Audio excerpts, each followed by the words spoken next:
السلام زخبركم كبرات أحواتنا هاتن تخاتاتلتي الناي زمدة بزي كمي وعيلكم كمي أمسيكم ببزلنا يو سلام تعنان مسكلاتنا يخون እግዚአብሔር ድማ ኣብዘለናዮ ይሓልወና ይጓስየና ይባርኸና በመቐጻል ለንቅነ ኣብዚ ሚድያታት ክንሰምዖ ወይ ክሪኦ ዝቐነና ብጣዕሚ ኣዝዩ ዘጉሂ ንልብኻ ዝጎድእ ፍጻሜ እዩ ተፈጺሙ ሎሚ ጥራይ ኣይኮነን ብዙሕ ግዜ ከምኡ ዓይነት ተርኢታት ይርአ ኣሎ ይፍጸም ድማ ኣሎ ማለት እዩ ኣነ እንታይ እየ ዝብል ናይ ሎሚ መበገሰይ ካብ መጽሓፍ ቅዱሳዊ መልእኽቲ ክሕልፍ ሐዋርያዊ ቅዱስ ጳውሎስ እንታይ ሊመስለኩም ፍቁራት ኣሕዋተይ ድልየትኩም ዘበለ ምሰናይ ምስጋና ኣብ ኣምላኽ ዳ ይፈለጥ እምበር ብገለ እኳ ኣይትጭንቕ ኢሉ ኣብ መልእኽቲ ኤፌሶን ማለት እዩ ስለዚ ድልየትና ዘበለ ዘለና ፀገም ዘለና ሽግር ኢድና ኣልዒልና ናብ እግዚኣብሔር ክንጽጋዕ ንእግዚኣብሔር ክንልምን ረድኤትና ዋሕስና ሓይልና ተስፋና ስንቅና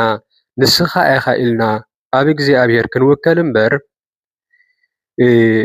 ብዘጋጠሙና ነገራት ኢድና ክንህብ ኣይግብአናን እዩ ካልአይቲ ጥቕሲ ኣብ ማቴዎስ ወንጌል እንታይ ኢሉ ኣቶም ኩልኹም እትጽዕሩን ጸር ዝኸበደኩምን ናባይ ንዑ ኣነ ድማ ከዕርፈኩም ኢሉ ስለዚ እግዚአብሔር ኣምላኽ ንዕረፍቲ ጎይታይ ናይ ሰላም ኣምላኽ ናይ ሰላም ጎይታይ ኩሉ ነገራት ጭንቀት ሽግር ክፍጠር ይኽእል እዩ ሽግር ግን ግዚያዊ እምበር ዘለዓለማዊ ኣይኮነን ብጸበባ ተሓጎሱ ብተስፋ ተሓጎሱ ኩሉ ግዜ ጸሎት ኣዘውትሩ ይብል ስለዚ ሰብ ብተስፋ ክነብር እንተዘይክኢሉ ትርጉም የብሉን ዓሳኻ ማይ እንተወፂኡ ዋጋ የብሉን ሰብካ ብተስፋ ክነብር እንተዘይክኢሉ ክጓዓዝ እንተዘይጀሚሩ ዋጋ የብሉን ትማል እውን ሓንቲ ጽሕፍቲ እትየ ነይረ ሰብ ብተስፋ ክመልእ እንተዘይክኢሉ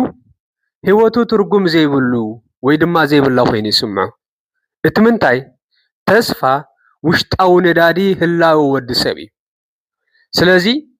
ሰብ ብዘይ ተስፋ ደሪኺ ጥራይ ዘይኮነስ ህይወት ምንባር ዝግብኦ ምዃኑ ዝስምዖ ስምዒት እውን ይስእን በቃ ሽግር ከጋጥም ከሎ ንጭነቕ እሞ ብርሃን ከሎስ ጸልማት ይኸውን እቲ ብርሃን ዝኾነ ነገር ናብ ጸልማት ሒዝናዮ ይንእቶ እቲ ብርሃን ናብቲ ድቕድቕ ጸልማት ሒዝና ኢና ክንጓዓዝ ዘለና እቲ ጸልማት በቲ ሒዝናዮ ዘለና ተስፋ ክበርህ ይኽእል እዩ ለይትሲ ኣብ ምውግሑ እዩ ዝጽልመት ሽዑ ብርሃን ቀደድ ይብል ከምዚ ከብዲ ኣድጊ ይኸውን ጽዕድው ይብል ሽዑ ይደምቕ ወገናተይ ኣሕዋተይን ኣሓተይን ብፍላይ መንእሰያት ይርዳእኒ እዩ ዝመጸናዮ መንገዲ ንነብሮ ዘለና ኣነባብራ ኩሉ ነገር ዝተኸፍለ ዋጋ ብዙሕ ዓይነት ዋጋ እዩ ተኸፊሉ ዋጋ ጉልበትና ዋጋ ግዜና ዋጋ ኩሉ ነገራትና ክንየንስ ድማ ዋጋ ኣሕዋትናን ዋጋ ስድራ ቤትናን እውን ዋጋ ተኸፊለልና ኣብዚ ደረጃ ዘይበፂሕና ኣብዚ በፂሕና ድማ ከምቲ ንሕና ንደልዮ ከምቲ ዝተጸበናዮ ኮይኑ ስለ ዘይጸንሐና ኣዝና ንሽገር ኢና ልክዕ ከም ቆርበት ተወጢርና ንነብር ዘለና ህዝቢ ኢና ነዚ ይርዳእኒ እዩ ነዚ ይኣምን እየ ግን ኣጅኹም ዞም ኣሕዋተይ ኩሉ ነገር ሓለፋ እዩ ዘይሓልፍ የለን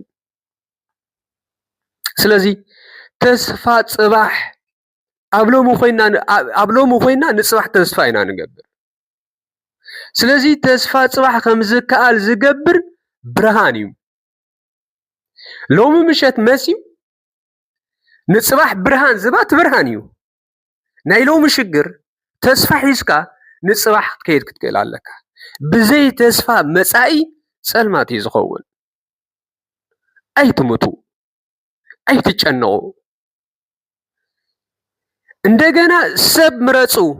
ሰብ ሕረዩ ሰብ ምረጺ ሰብ ሕረይ ኩሉ ግዜ ነገራትካ ሽግርካ ኣስተንፊስካ እተማኽሮ ሰብ ክህልወካ ጸጋ እዩ ይመስለኒ ሽግራትና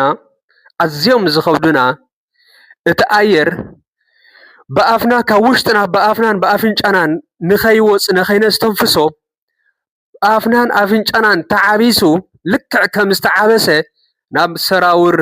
ናብ መትነታት ኣእምሮና ይድይብ እሞ ርእስና ክፍንጀር ይደሊ ፅብብ ይብለና በቃ መሬት እሲ ብገፋሓት ፀባብ ትኾነና እሞ ንኒ ነዚ ነገር እዚ ንጎሆስ እንታይ ኢለ ፅሒፈ ነይረሲ ንእሽተይ ናይ ሓገዝ ትሕገዝ ነይራ ቪድዮ ሰሚዓስ ንምሕጋዝ ማለት እዩ ሕማምሲ ጥዕና ዝሓመመ ጥራይ ዝፈልጣ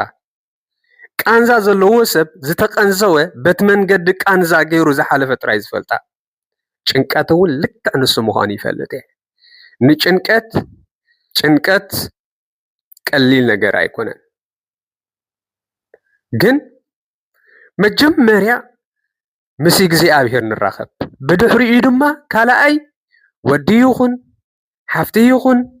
ክንመርፅ ክንክእል ኣለና ልዕሊ ዝኾነ ነገር ድማ ምስ ኣሕዋትና ማለት እዩ ምስ ወደቦኻን ኣዴኻን ክንየ ሓውካ መሓዛኻ ሓፍትኻ ኩሉ ነገር ግበራ ኣነ ነገረ መገደይ ክነግረኩም ምዕባየ ሓዊ ኣለኒ ኣምላኽ ይመስገን ኩሉ ነገር ይበቃ ንዓይ ኩሉ ነገር በቃ ሓዊ ጥራይ እውን ኣይኮነን መሓዛይ መማኽርተይ ኩሉ በቃ ኩሉ ዝኾነለይ ሓዊ ኣለኒ ኣምላኽ ይመስገን ጸጋ እዩ በቃ እግዚኣብሔር ብዕድመ ብጥዕና ይሓልወለይ ንሕዋትኩም ከም ኣሕዋት ጥራይ እኹል ኣይኮነን ከምዚ ፖለቲካ ተዛሪብካ ከይትብል ብጻይሲ ካብ ሓውስ ሕልፍ ዝበለይ ህይወትካ ዝበልካ ማለት እዩ ብጻይ ስለዚ ልክዕ ከም ሓውን ብጻይን ዓርክን መሓዛን ኮይንኩም ምስ ኣሕዋትኩም ቅረቡ ዘሎ ሽግር ሽዑ እንዳተፈትሐ ክመፅእ እንዳተናበብኩም እንዳተናበብና ክንከይድና ንምባል ኢለ ስለዚ ብዘይ ተስፋ መጻኢ እንታይ ዝኸውን ጸልማት እዩ ዝኸውን መጻኢ ጸልማት ምስ ዝኸውን ድማ ሁሉ ወይ ድማ ህላዌኻ ባዶ ኮይኑ ይስምዓካ እቲ ዘለኻዮ ህላዌ እቲ ትነብሮ ዘለኻ ጉዕዞ በቃ ከምዘይ ባዶነት በቃ ባዶ ኮይኑ ይስምዓካ ሞ ንስኻ ድማ ባዶነት ይስምዓካ ስለዚ ንእስተይ ተስፋ ግበሪ ተስፋ ንመከራ ትርጉም ይህበ እዩ ሰብ ብመከራ እንተዳ ሓሊፉ ተስፋ ይዝገብር ሓደ ሰብ ቃንዛ ክስከም ዝኽእል ገና ጽቡቕ ነገር ከጋጥሞ ይኽእል ኢሉ ኣንተ ኣሚን እዩ ተስፋ እንተዘይሃልዩ መከራ ትርጉም ዘይብሉ ኮይኑ ይስምዓካ ንእስተይ ተስፋ ግበሩ ኣይትጨነቁ ድልየትኩም ዘበለ ብጾሙን ጸለቱን ምሰናይ ምስጋና ኣብ ኣምላኽ ዳ ይፈለጥ እምበር ብገለኩ ኣይትጨነቁ ኢሉ ኣሕዋተይ ኣይትጨነቁ ናብ ኣምላኽ ኢዳውና ነልዕል ኣብ ከመይ ኩነታት ኣለና ኣበየናይ ደረጃ ኣለና ውሽጥና እንታይ ይስምዐና እንታይ ንገብር እንታይ ንሓስብ ይፈልጥ እዩ ሓደ ነገር ከዘኻኽረኩም ይደሊ ወገናተይ ማዕበልሲ ብርቱዕ ክመጽእ ከሎ ብጣዕሚ በቃ ዝዝሕል ኣይመስልን እዩ ኣብ ቅድሚ እቲ ማዕበል ግትር እንተዳ ኢልካ እቲ ናቱ ጨንጓዕታ ማይ መፂ ክልክመካ ይኽእል እዩ ህድእ ኢልካ እንተዳ ጠሚትካዮ ካብኡ ርሕቕ እንተዳ ኢልካ ግን ንሱ ዘይኮነ ንስኻ ኢኻ ትዕወት እቲ ማዕበል ከምኡ ኢለ ይኮነ ዝቕፅል ንዝተወሰነ ግዜ ፀገማት ሽግራት እውን ከምኡ ኢሎም ኣይኮኑን ዝቕፅሉ ምክንያቱ ሽግር ዘለኣለማዊ ሽግር ኮይኑ ኣይቅፅልን እዩ ግዝያዊ እዩ ሓለፋ እዩ ስለዚ ነዛ ግዝያዊ ችግር ጽምም ኢልና ህድእ ኢልና تترفنس كان تأز قبر زلخو دحر كوشتنا مستنفاس نستنفس كوشتنا أستنفسنا تأز قبر زلخو لنفسنا نحتتا تجني قصني حوا انت قبر لني كوشتها مس استنفسك انت تسمعي كايل كان وشتها حتتا شو تملسي تكونت كنغركاي سلازي تسفى مقراص اتزعمق ملك وشطاوي دخنتي تسفى مقراص اتزعمق ملك وشطاوي دخنتي سئنت مغبي ناكل يدكم اي وغناتي سئنت مغبي انت يغبرنا اكل يداكم اي تسفى زي مهلاو ግን ننفسي يچفلقا ننفسي يساقيا ننفسي ناموت يمرحا مغنياتو كل سب تጨنق اندي نفس زحلف زلو نفس قتل زفصم زلو وغناتي نوس حاوي نستحفتي تسفى غبرو تسفى غبر تسفى غبري كم تسنت مغبينا اكلات زداخم تسفى زي مهلاو تسفى مقراص دما ننفسخا نوشتخا نسغا طرا يكونن سغاخا تساقي ننفسخا ون بزي فقاد زحلف يو سلازي تسفى علاما يفطريو تسفى علاما يفطريو تسفى زلو سب مخنيات حزي زبارابر مخنيات حزي زغعاز مخنيات حزي زنبر من تسفى زلو سب سلازي تسفى علاما يغبري بتسفى بعلاما كنبر كنغعاز يغبنا داغماي مفتان داغماي مقلاس كم بحدش معباين معياين كم بحدش مؤمان وحج زمص نحر هاليسي كسغرو زي تخل مخان كان دافلتك نابت وحج نحر داتيخا توحج زوسدك نسخا يكون كان تسغرو تروبا دويل كان نحر حليفكا يغن كم بحدش غزي شميتكا غزي هيبكا سلمنتي اخا غزي توزلها نتوحج متان زقبل كوحد نسخا دما بسلام كسغر تدارارابي شجر تدارارابي صقم كنسغرو زينخل زمسلنا شجر ناي شجر مدرخ كغونفنان كغطمنان كلو ندحنتنا غزي تسفانا كم بحدش نفتنو داغماي نقالسو كم بحدش كنسرحو ميمان بقى بمسروت ميمان سلازي تسفى زي بلسه بزبل حتو يبارابر سلامنتاي يبزي زلخو نزا حتو زي نحتتان نفسنا سلامنتاي ابزي زلخو اسكبل سلامنتاي ابزي زلخو اسكبلي نمنتاي علامه ابزي زلخا ابزاز زلخا يا كوينكا نزا قال زي اتسمع سلامنتاي ابزي زلخو هلاونتكا وشتها خنغركاي نفلطنا مشرو وشتنا خمزي حسو وشتنا خمزي يداناغر تحقي نغرناي نوشتنا سمعنا كنديو كنقبلون زي كنقبلون كنصغون ناتنا حلافነት وسانوني سلازي ابزي سلامنتاي ابزي زلخو بمبال اسك حج نوشتنا نحتتا انتي ملس رخيبنا وين انتي تسمعنا سلازي تسفى مالت نيغزي ابيهر جينا مساخا كم زي ود زغلص سمعيت اتي منتاي سلامنتاي ابزي زلخو زبل حتون وشتنا مسحاتتنايو منفس املاخ ويدم اتناتنا ونه اتناتنا قلبي نبلو حلنانا حقي نغرناي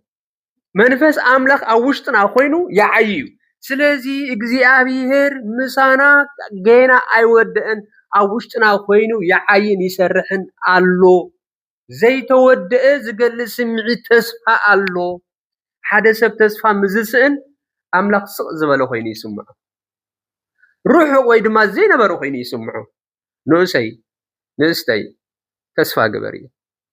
اغزيابيهر املاخ اب هيوتنا اب غعزنا زي حالفو يلن اب نفس وكب سكند كاليت እግዚአብሔር ፍሳና አለው بزي تسفى هيوت ودسب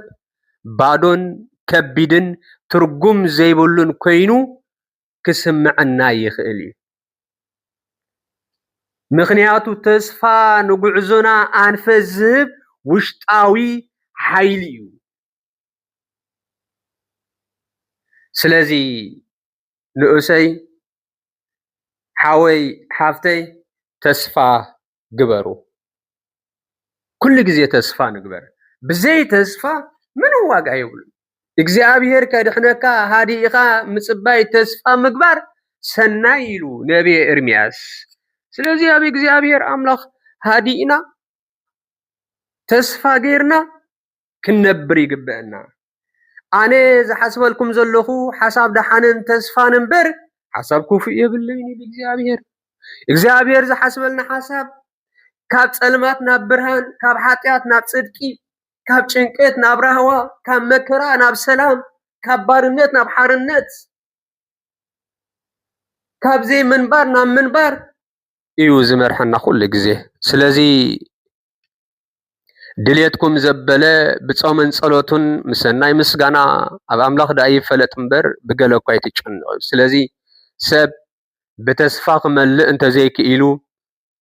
ህይወት ትርጉም ዘይብላ ኮይኑ ይስምዖ። እወ ተስፋ ማለት